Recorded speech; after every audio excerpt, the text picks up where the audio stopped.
everybody, welcome back. My name is Jonah. I'm the coach of the old Razzle Dazzle Football Club, and today we have my top trade targets for round 3.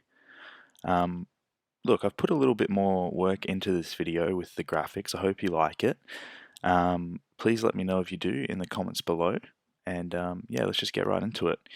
So my first trade target for today is Patrick Naish.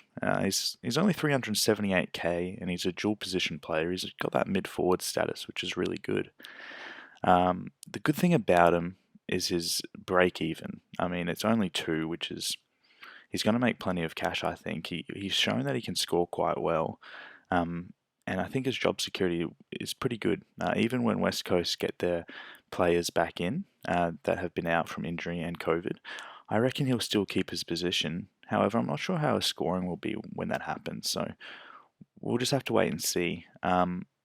He also gets around 90% time of ground every game, and I mean that's huge. So he's my first trade target, and I really think he's good. The next one is Nick Martin. So he didn't play last round. I think he had COVID. Not 100% sure, but he's only priced 266k, so he's still affordable. He scored 130 in round 1. I mean that's massive. So that brings his break even to -44. I mean I think he's a must-have. If you don't have him, you have to get him this week because he's just going to make a whole bunch of cash and he's going to be really important for us coming up in the next few rounds. His job security looks pretty good. Yeah, Ben Rutten's already confirmed that he's going to play this round, and I mean that's exactly what you want. His scoring obviously looks great. Look, I don't think he's going to score 130 every week because he's not going to kick 5 goals every week, but I think we can expect some good things from him. He looks like a bit of a gun. The cons, it's a little bit hard to tell because he's only had that 1 game sample size. So, look, if you can probably get away with keeping him at F6, but I'd probably prefer to play him on the bench if it was me. Look, we're going to move on to Andrew Brayshaw. So he's a little bit expensive, but that's because he's averaging 150.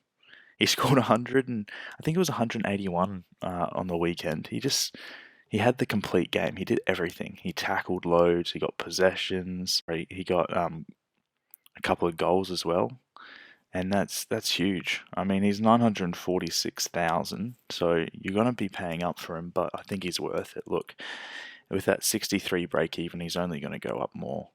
He's going to outscore that easily. And he's probably going to be the third player that we've ever seen hit the million mark. So, for how young he is, that's crazy. The cons, though, is I think he could cop a bit of attention moving forward. So, especially with Fife out, I don't know. I just don't know if they're going to tag Sarong over Brayshaw. So, yeah, I think he's going to get a bit of attention moving forward, so be wary of that. So this bit is just some other trade targets. So we're going to start off with defenders. Look, in my first one, these are all going to be ranked in price, by the way, and then they're just going to have some pros and cons about them. So the first one's Jake Lloyd. The reason I like him is we know he's done it in the past, and we know, we're pretty certain that he's going to be a top 6 defender come the end of the year. And his consistency is just great. I mean, he's been a premium for so long, and that's why he's priced at 826. So if you have the cash, I'd be going to him. But yeah, obviously the cons is his price is a bit expensive. So if you're looking for a bit of a cheaper option, we've got Hayden Young. He's coming in at 588,000. His pros, he gets a fair few marks, which is great to see, and his time on ground is looking really good.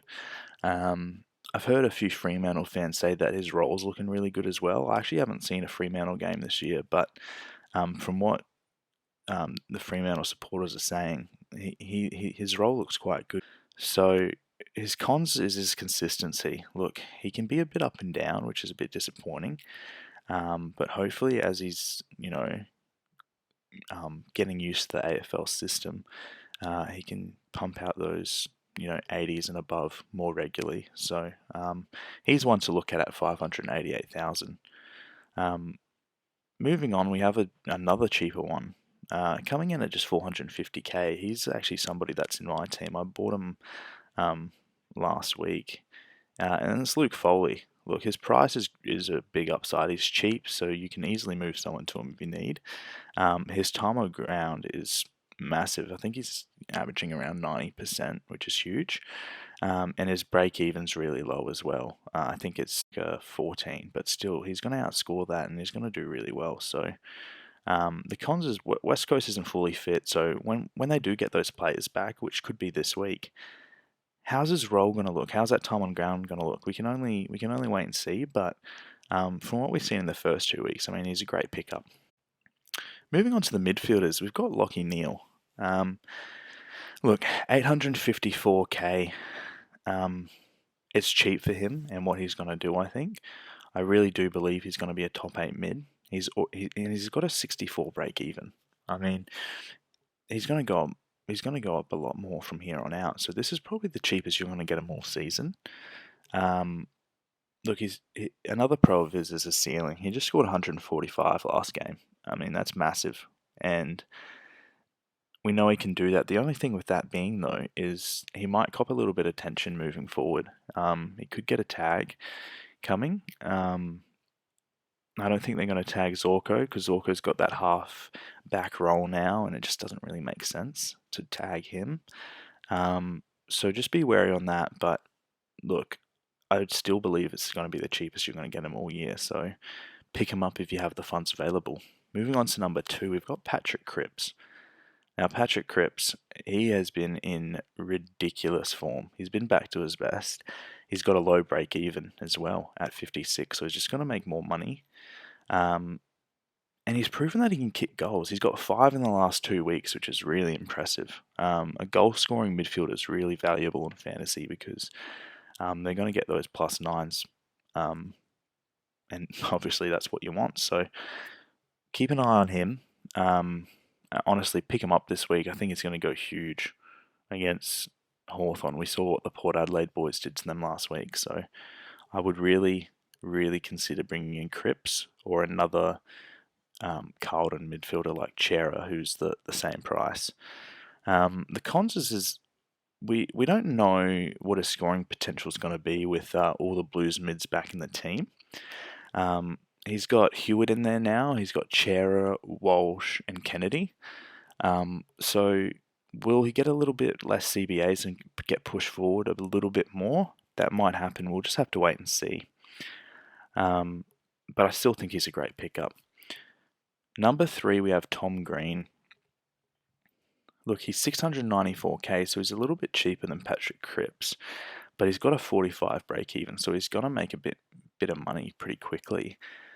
He's averaged 117.5 for the season so far, with a big 130 in round 1. So I think he's having a bit of a breakout year, and 694 could be a real bargain. The only con is that we don't really know what his consistency is going to be like. So maybe you can wait one more round on him. But if you've liked what you've seen so far and you believe he can continue that, I would be picking him up for probably the cheapest you're going to get him all year. Moving on to the forwards, we've got Jordan De Goey at number 1. Look, you might think this is a bit strange, but he's 735k. He's getting a lot of time on ground. He's averaging 87% for the season, and his CBAs are actually really high. They're 73%, and I mean that's a lot, considering that's more than what he's averaged in the back end of last year when he was the number 1 forward. I think it's really good signs. Look, I've put age there as a pro. You think that might be a bit interesting, a bit weird, but AFL players often hit their prime around 26, 27, 28, so he could be just heading into his prime, and if he's running through the midfield, it's going to be ridiculous to see what he can pump out. The cons, though, is tackles. He's only averaging 2.5 a game, so if he can just lay a few more tackles and give a couple other men a cuddle, then look, we're going to see those scores just go through the roof. So He's definitely a good one, and he is one that I'm actually looking to bring in for myself this round. Moving on, we've got in the number 2 position, Zach Butters. Look, he's already in my team. 704k is a bargain for this guy. He's got a 41 break even, so he's just going to go up more. He's averaged 90% time on ground in his 2 games this year, and he's proven that he has a huge ceiling with 137 last round. Look, the cons though, he could get moved forward. Ken Hinkley likes to experiment, and going 0-2 in the first 2 games of the season isn't a great look. So I don't know. Will he try to move Butters forward to make something else happen? Look, I don't think so, but it's just a little flag. Number 3, we have Real Brody. Look, he's also in my trade considerations. Sorry. So he's 467,000, and his pros are that he's got a 5 break even, and he's just going to make heaps of cash with that. He's proven that he can score. He's averaging 1.24 points per minute, which is really, really high.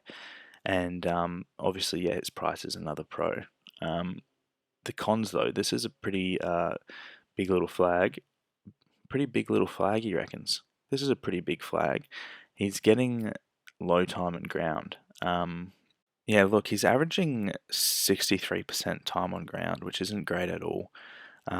With Nat 5 being out for at least the next 6 weeks, hopefully we see that time of ground increase as he gets fitter, gets a bit of that match fitness, but that is a real concern that it's only at a 63%. But if he does get that to a 70 or a 75%, I mean, he's going to be pumping out hundreds like it's nothing. So he's a very, very big option this week. Moving on to my possible trades. Yeah, look, I had a suggestion in the comments of my last video from Evolve Rainey, who just said, hey, I reckon you should pop your trades in the video just to give us an idea of what you're doing. And although these aren't finalized, these are what I'm sort of thinking of at the moment. And look, the decision's going to be made when those teams come out later on tonight, which this being the 31st of March, Thursday. So, yeah, the trades will get pulled after I know what the teams are. But until then, these are just what I think is going to be my move. So the first one is Cornelio. Look, I mentioned in my team review, I'm not 100% sure on him. I don't know what it is. Ever since he's been the captain of GWS, he just doesn't look as hungry for it. I don't know. Maybe I'm looking too much into it, but I think he sacrifices his individual game for his team sometimes in playing that team role. So I don't know. The problem with me trading him out is I still think he's going to be a top 6 forward. But anyway, this is one of the moves. So Cornelio to Brody, which allows me to go McDonough to Naish. These trades leave me with 68,000 in the bank to spend next week, and also allows me to ride the low break evens with Brody and Naish, which is going to just generate me heaps of cash moving forward, and will help me upgrade later on down the track. So although it's a little downgrade now from Cornelio to Brody, in the long run it's going to allow me to upgrade pretty quickly. So yeah. The second option is Gorn to Bruce, and then Huff to Goey. So these trades will only happen if Bruce is named as a solo ruck for GWS. If that doesn't happen, then I'm going to hold Gorn, and then I'll look to do either trade 1 or trade 3. But if Bruce is named solo ruck, then I might just go Gorn to him. And then the reason I'm thinking about bringing De Goey in is he's going to dominate, I think, moving forward. I mean, he's getting plenty of CBAs, and he was the number 1 forward towards the back end of the year when he was, as mentioned before, he was actually averaging less CBAs than he is now. So I think that's really good signs for him, and he could be a cheeky little trade in. Yeah, look, the third trades that I could do would be McDonough to a playing rook, hopefully 190,000, and then Baldwin to a playing rook, also hopefully 190,000. These trades look to fix up a couple of rookies on my bench. However, the likelihood of getting two 190k debutantes this round isn't very high. So, yeah, look, I'm not 100% sure on this one, but it could be the only thing I can really do if I want to hold Cornelio and both Gorn. So we'll wait and see on that one. But yeah, look, that's going to bring you to the end of the video, guys. I really appreciate you tuning in for this one. Please let me know in the comments what I can do better. I'm always looking to learn, or if you have any ideas of videos that you want to see, please leave them down below. Also, leave a like on the video if you can. It just really helps me out. Consider subscribing if you like this content, and be sure to tell a friend about the channel if they're into fantasy. Yeah, thanks, legends. Really appreciate it. Have a good rest of your day. Bye.